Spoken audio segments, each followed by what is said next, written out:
আমরা যারা বাংলাদেশে ইসলামের রাজনীতি করি, ইসলামের আলোকে আমরা যারা এদেশের সমাজ এবং রাষ্ট্রকে পরিচালনা করতে চাই, আমাদেরকে বলা হতো আমরা নাকি রাজাকার, আমরা স্বাধীনতা বিরোধী, আমরা মৌলবাদী। ঠিক না? আমরা নাকি দেশ বিরোধী, আমরা নাকি পাকিস্তানপন্থী। ঠিক না?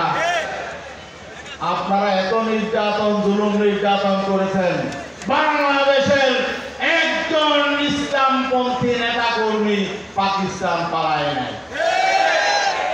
আমরা আপনাদেরকে বলতাম আপনারা ভারতের স্বার্থে রাজনীতি করেন, তা আপনারা ভারতে পালিয়ে গিয়ে ভারতে আশ্রয় নিয়ে তা প্রমাণ করেছেন আপনারা দেশের স্বার্থে রাজনীতি করেন নাই। এখন আমাদের সামনে নতুন বাংলাদেশ বিনির্মাণের যে সুযোগ তৈরি হয়েছে, এই সুযোগ আমাদের কাজে লাগাতে হবে। কিন্তু আমাদের দুর্ভাগ্যের বিষয়, আমরা যারা ফ্যাসিবাদ বিরোধী আন্দোলন করেছিলাম, স্বৈর শাসক বিরোধী আন্দোলন করেছিলাম, আমরা ভেবেছিলাম 5ই আগস্টের পরে আমরা ঐক্যবদ্ধভাবে নতুন দেশ গড়ার জন্য নতুন রাজনীতি শুরু করব। কিন্তু আমরা কি দেখলাম? 5ই আগস্টের পরে যারা স্বৈরাচার বিরোধী আন্দোলনের বিভিন্ন ত্যাগ কুরবানি দিয়েছে, সেই সমস্ত রাজনৈতিক দলগুলোর মধ্যে বিভক্তি তৈরি হয়ে গেছে। আজকে বাংলাদেশে স্পষ্টভাবে রাজনৈতিক শক্তি দুই ভাগে বিভক্ত।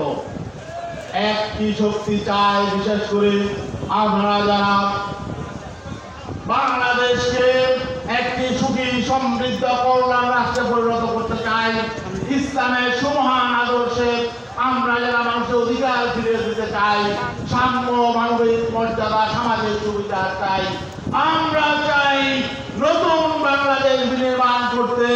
বিগত 53 বছর বাংলাদেশে যেভাবে ধ্বংসের রাজনীতি হয়েছে, প্রতিহিংসার রাজনীতি হয়েছে, জিজ্ঞাসার রাজনীতি হয়েছে, লুটপাটের রাজনীতি হয়েছে, কর্তৃত্ববাদী শাসন চলেছে, ফ্যাসিবাদী শাসন চলেছে, আমরা চাই এ থেকে বেরিয়ে এসে আগামীতে নতুন ভাবে বাংলাদেশ বিনির্মাণ করব।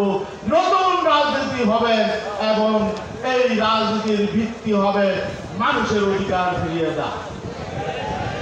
কিন্তু পাশাপাশি আমরা দেখতে পাচ্ছি আরেকটা শক্তি, যারা ঘুরে ফিরে বিভিন্ন সময় ক্ষমতায় ছিল বিগত দিনে, বিগত 53 বছর এই রাষ্ট্র ধ্বংসের পেছনে, রাষ্ট্রের সাংবিধানিক প্রতিষ্ঠান ধ্বংসের পেছনে এবং শ্রমজীবী মেহনতি মানুষের অধিকার কেড়ে নেওয়ার পেছনে শুধু আওয়ামী লীগ দায়ী ছিল না।